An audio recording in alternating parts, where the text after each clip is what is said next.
Adolf Hitler. Cuando los tanques soviéticos aparecieron en el horizonte de Berlín, Hitler supo que su imperio se estaba derrumbando. El hombre que una vez provocó grandes masacres ya no dominaba ejércitos. Durante días permaneció enterrado en el búnker bajo la Cancillería del Reich. Arriba, la ciudad se desmoronaba bajo la artillería soviética. Abajo, su círculo se reducía y su control se esfumaba. Cada informe militar confirmaba lo inevitable. Cada orden ignorada aceleraba el derrumbe. El imperio que prometía durar 1000 años no sobreviviría a la semana. La experiencia era asfixiante. Explosiones constantes, informes de traición y generales que hablaban de rendición. Pero la explicación era más fría. El Tercer Reich se había desmoronado y Berlín estaba rodeada. No había refuerzos, no había salida. Aún así, Hitler no huyó ni se entregó. El 29 de abril se casó con Eva Braun en una ceremonia nocturna que parecía más un ritual de despedida que una celebración. Al día siguiente,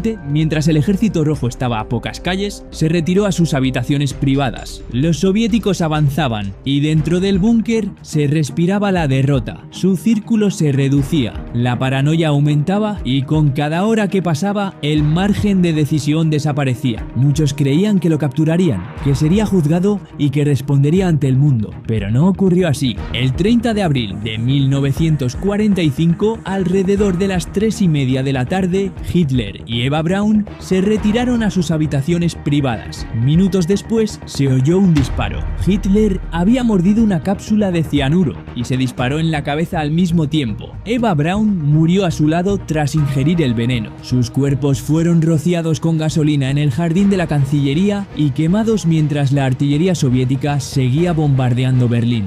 Joseph Stalin, el terror que sembró durante décadas, terminó aislándolo en el momento más crítico. Gobernó la Unión Soviética mediante purgas, ejecuciones y campos de trabajo. Nadie a su alrededor estaba a salvo. Los ministros desaparecían de la noche a la mañana. Los generales eran arrestados sin explicación. El miedo era el idioma oficial y ese miedo se volvió contra él. La noche del 1 de marzo de 1953, Stalin organizó una de sus habituales cenas en su dacha cerca de Moscú. Bebió con su círculo más cercano, rieron, fingieron seguridad, sabían que una palabra equivocada podía costarles la vida. Alrededor de las 4 de la madrugada se retiró a su habitación. Pasaron horas, nadie se atrevía a entrar sin ser llamado. Hacerlo sin permiso podía interpretarse como traición. El sistema que había construido funcionaba a la perfección. Paralizaba incluso cuando el líder yacía en el suelo. No fue hasta la noche del 2 de marzo cuando alguien reunió el valor suficiente para abrir la puerta. Lo encontraron tirado, inconsciente, en un charco de orina. Había sufrido un derrame cerebral masivo y llevaba casi 12 horas sin atención médica. Y aunque seguía vivo, la experiencia fue grotesca. El hombre que había ordenado purgas y ejecuciones ahora no podía hablar, apenas respirar, su rostro deformado por la parálisis. Algunos historiadores sospechan que la ayuda se retrasó deliberadamente. Otros hablan de posible envenenamiento. Nada se probó con certeza, pero el hecho clave es que el terror que había impuesto impidió que los ocurrieran a tiempo. El 5 de marzo de 1953, a las 10 de la noche, Stalin murió tras varios días agonizando, a los 74 años. La muerte de Benito Mussolini sería pública, violenta y simbólica. El hombre que había prometido restaurar el Imperio Romano terminó disfrazado con un abrigo militar alemán, intentando huir hacia Suiza en abril de 1945. Italia ya se había vuelto contra él. Los aliados avanzaban. Los partisanos dominaban las carreteras y cada kilómetro que recorría era un riesgo. El 27 de abril, un convoy alemán fue detenido cerca del lago de Como. Entre los soldados descubrieron al propio Mussolini oculto como un fugitivo cualquiera. Mussolini y su amante, Clara Petacci, fueron sacados del convoy y retenidos durante la noche. La tensión crecía. Sabía que el final estaba decidido, pero no cómo ni cuándo. Las versiones difieren en los detalles exactos, pero lo que es seguro es esto: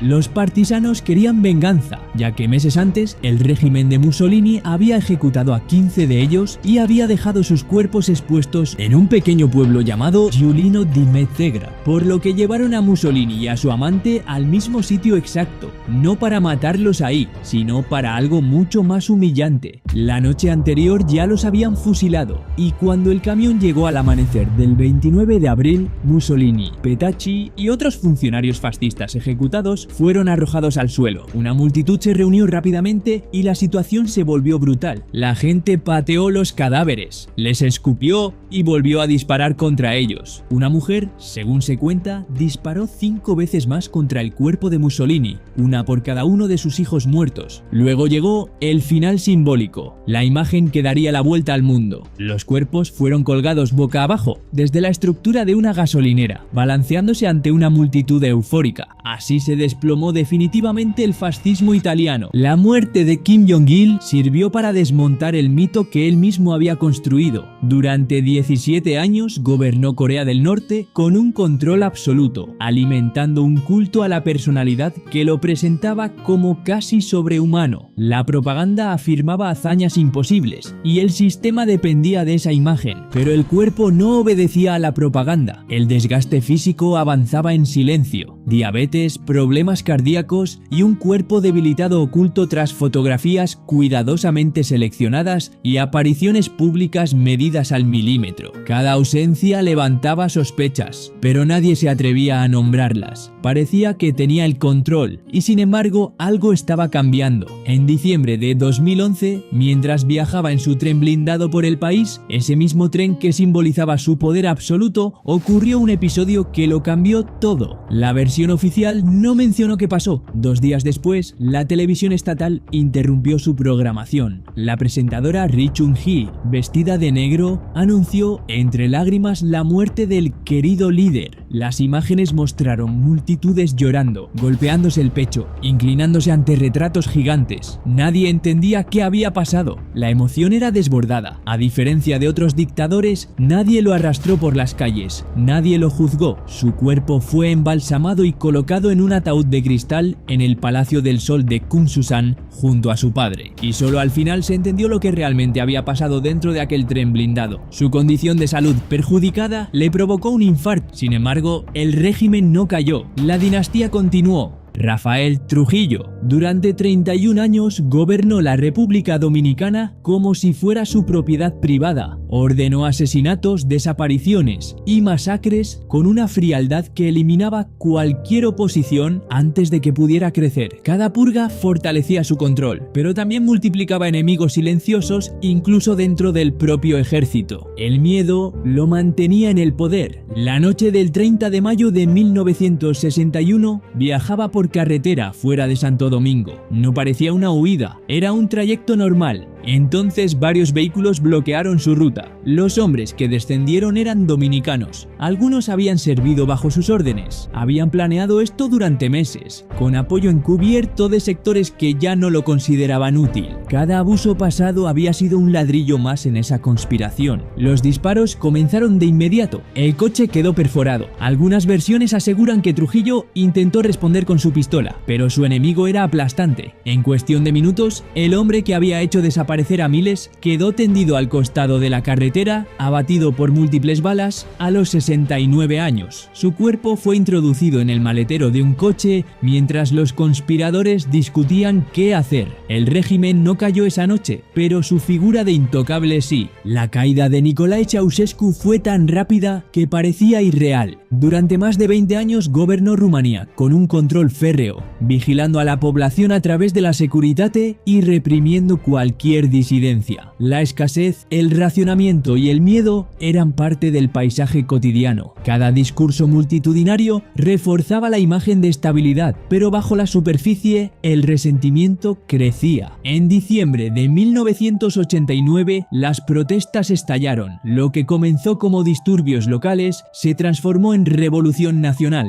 El 22 de diciembre, mientras las multitudes tomaban Bucarest, Ceausescu intentó huir en helicóptero junto a su esposa Elena. La imagen fue simbólica, el líder que se mostraba omnipotente escapando por los aires, pero la huida fracasó, fueron capturados horas después. La experiencia se volvió vertiginosa. 3 días más tarde, el 25 de diciembre, fueron sometidos a un juicio militar improvisado en Targoviste. Las acusaciones incluían genocidio y corrupción masiva. El proceso duró menos de 1 hora. No hubo defensa real, no hubo apelación. La sentencia ya estaba decidida decidida antes de comenzar. Minutos después del veredicto, Nicolae y Elena Ceausescu fueron llevados a un patio exterior. Un pelotón de fusilamiento se alineó frente a ellos. Apenas hubo tiempo para protestas finales. Las ráfagas de disparos impactaron de inmediato. Ambos murieron casi al instante, sus cuerpos atravesados por decenas de balas. Así terminó en cuestión de segundos el régimen que había dominado Rumanía durante más de 2 décadas.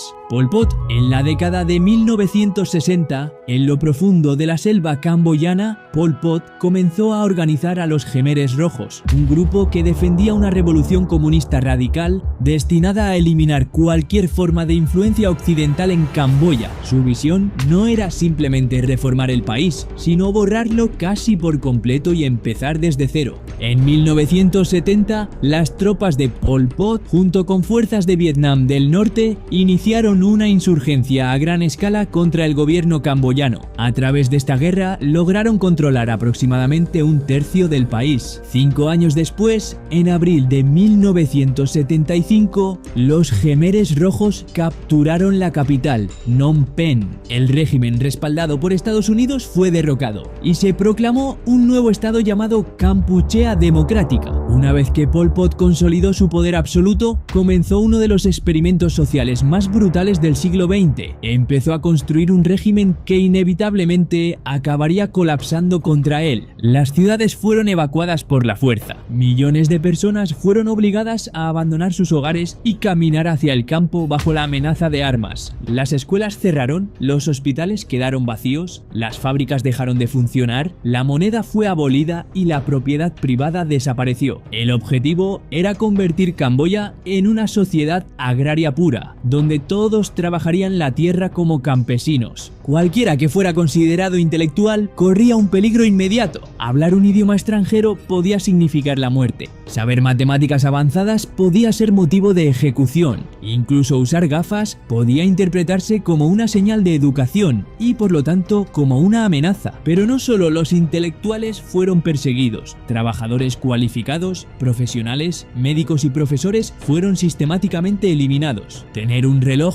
una radio o cualquier objeto asociado con la modernidad podía sellar tu destino. Entre 1975 y 1979 se estima que más de 2 millones de camboyanos murieron por ejecuciones, trabajos forzados, enfermedades y hambrunas provocadas por el propio régimen. Estos lugares de exterminio masivo pasarían a ser conocidos como los campos de la muerte. Uno de los centros más infames fue la prisión S21, también llamada Tuol Sleng, donde miles de prisioneros fueron torturados hasta confesar crímenes inexistentes antes de ser ejecutados. El país entero se convirtió en una enorme prisión al aire libre. Las familias fueron separadas, los niños eran adoctrinados para espiar a sus propios padres y la paranoia dominaba cada rincón del régimen. En 1978, incluso Vietnam, que inicialmente había apoyado a los Jemeres Rojos, decidió intervenir al ver hasta qué punto había llegado la brutalidad. Las tropas vietnamitas invadieron Camboya y en 1979 lograron derrocar el régimen de Pol Pot. Pol Pot y los miembros restantes de los Jemeres Rojos huyeron nuevamente a la selva. Aunque ya no controlaban el país, continuaron operando como una guerrilla durante años. Durante la década de 1990, el grupo comenzó a fracturarse internamente. En 1997, Pol Pot fue finalmente arrestado por sus propios compañeros tras ordenar la ejecución de un líder rival dentro del movimiento. Fue sometido a un juicio interno y condenado a cadena perpetua. Sin embargo, en lugar de enfrentar una corte por genocidio, fue puesto bajo arresto domiciliario en su propia casa en la selva. Poco tiempo después murió mientras dormía, aparentemente de un fallo cardíaco. Nunca enfrentó un juicio internacional formal. Nunca pidió perdón públicamente por la muerte de millones de personas. Su muerte pacífica contrasta brutalmente con el sufrimiento inimaginable que su régimen impuso a Camboya. La muerte de Saddam Hussein estaba destinada a ser un acto de justicia formal, pero terminó convertida en una escena caótica que amplificó las divisiones que él mismo había sembrado. Gobernó Irak durante más de 2 décadas mediante represión, guerras y ejecuciones masivas. Sobrevivió a conflictos internacionales, levantamientos internos y sanciones devastadoras. Pero en 2003, la invasión liderada por Estados Unidos desmanteló su régimen. Fue capturado meses después, escondido en un agujero subterráneo cerca de Tikrit. El juicio fue largo y transmitido al mundo. Las acusaciones incluían crímenes contra la humanidad por la masacre de Dujail. El 30 de diciembre de 2006, al amanecer, fue conducido a la cámara de ejecución en una base militar en Bagdad. Vestía un abrigo negro, caminaba erguido. La experiencia dentro de la sala no fue solemne. Mientras se preparaba la horca, algunos presentes comenzaron a insultarlo con consignas sectarias. El momento que debía simbolizar el cierre de una etapa se contaminó de provocación. Saddam respondió recitando oraciones. El contraste era evidente. El hombre que había ordenado ejecuciones ahora esperaba la suya. Cuando la trampilla se abrió, el cuerpo cayó y la cuerda tensó su cuello. Murió por ahorcamiento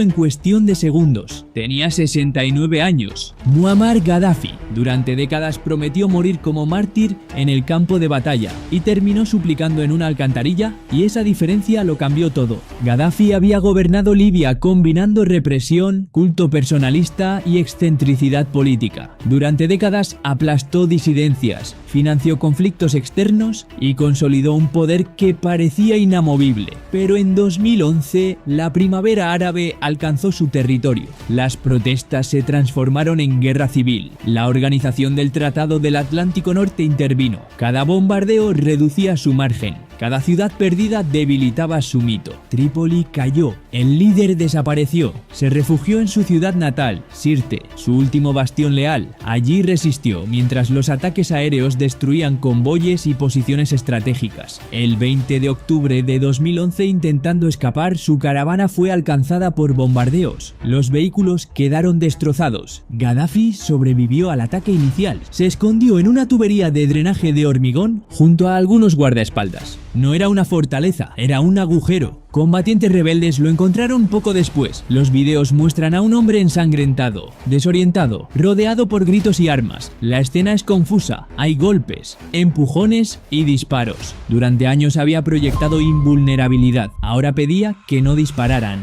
En medio del caos, recibió un disparo en la cabeza, según los informes. Murió poco después de ser capturado. Su cuerpo fue exhibido en una cámara frigorífica en Misrata para que la población confirmara su muerte. Días después, fue enterrado en una tumba sin marcar en el desierto. La muerte de Augusto Pinochet fue profundamente frustrante para quienes esperaban verlo responder ante la justicia. Tomó el poder en 1973 tras un golpe militar que derrocó al presidente Salvador Allende. Durante 17 años, su régimen estuvo marcado por torturas, desapariciones y ejecuciones. Miles de opositores fueron encarcelados o nunca regresaron. Cada operativo de represión reforzaba su control y debilitaba cualquier intento de oposición organizada. Sin embargo, cuando dejó el poder en 1990, conservó influencia y protección institucional. Ese blindaje retrasó durante años cualquier intento serio de procesarlo. En 1998 fue arrestado en Londres por orden de un juez español que lo acusaba de violaciones a los derechos humanos. Parecía el inicio de un juicio histórico, pero fue liberado por razones médicas y regresó a Chile. Allí enfrentó múltiples cargos por abusos y corrupción. La defensa siempre fue la misma: salud deteriorada, incapacidad mental y fragilidad extrema. Mientras los procesos se acumulaban, su cuerpo efectivamente se debilitaba. Sufrió varios infartos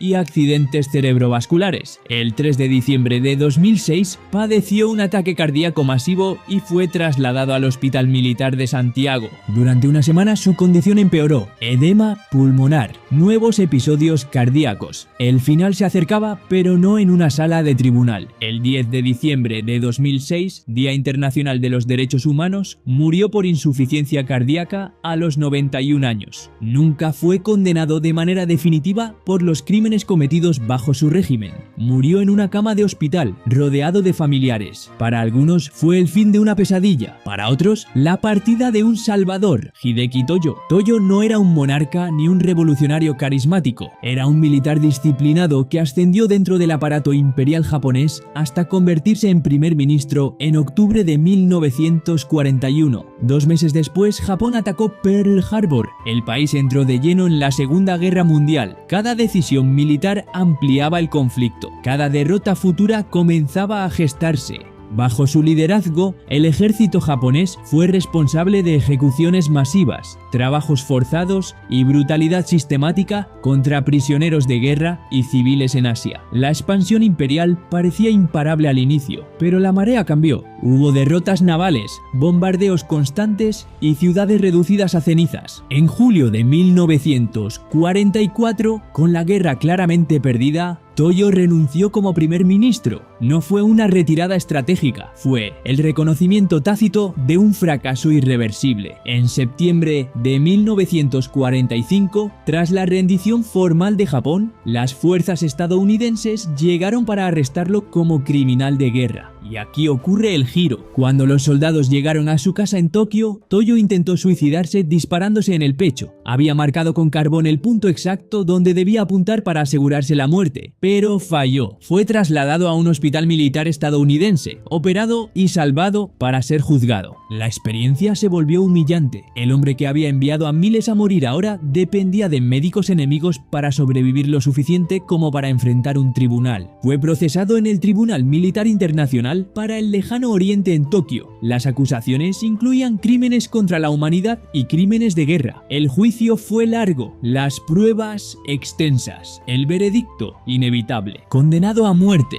el 23 de diciembre de 1948 en la prisión de Sugamo, Hideki Toyo fue ejecutado en la horca. El militar que había impulsado la expansión imperial japonesa terminó muriendo por decisión de un tribunal internacional. Sin imperio, sin uniforme y sin poder. Ali Khamenei. Cuando los misiles comenzaron a caer sobre Teherán el 28 de febrero de 2026, Ali Khamenei entendió que el orden que había sostenido durante décadas estaba colapsando. Durante más de 30 años había gobernado Irán con autoridad absoluta. Bajo su mandato, las protestas fueron sofocadas con violencia. Cientos de manifestantes murieron en las calles y miles fueron encarcelados. Las mujeres que desafiaban el código impuesto por el Estado enfrentaban detenciones, golpes y condenas ejemplares. El sistema no toleraba grietas. El hombre que había moldeado ese aparato represivo ahora observaba cómo el control se deshacía en cuestión de horas. Esa noche permaneció resguardado en su complejo presidencial,